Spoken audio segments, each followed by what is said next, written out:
With all the typewriters I've been rehoming from our uncle's collection, I really don't need to be buying any.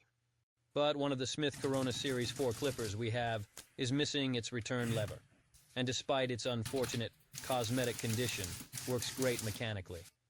So I decided to keep it for my own use, figuring the parts would be easy to come by. If nothing else, these videos I've been putting on YouTube will be an invaluable resource in chronicling a seemingly endless pageant of my false assumptions. Even though I already had potential donors among some of our not quite working yet Smith Coronas, I decided to wait until I could find one that was more or less trashed, which I did.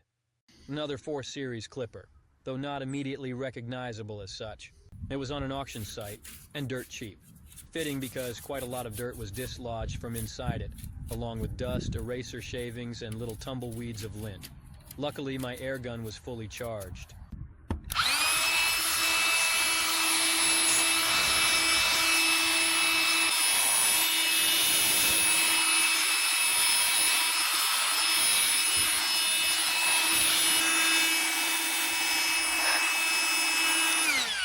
The really poor repaint job was gouged raw in places.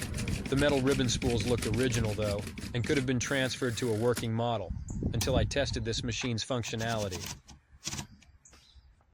The ribbon vibrator works pretty well on the red setting, and though slightly sluggish, the ribbon drive is working in both directions. That alignment is looking really good. Switching the ribbon selector from red to black reveals the vibrator stops rising after a few keystrokes. A little troubleshooting by tracking the selector mechanism yields a possible source of the problem, a small area of buildup impeding function only on the black setting. Time to break out the lacquer thinner.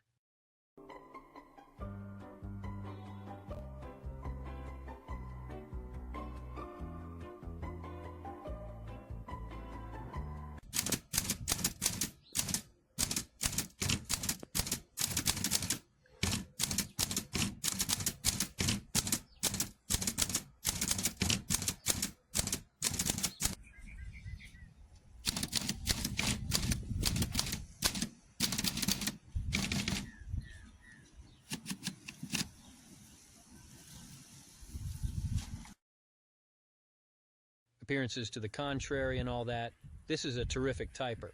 And what do I care about how it looks? I mean, does it look like I put that much stock in appearances?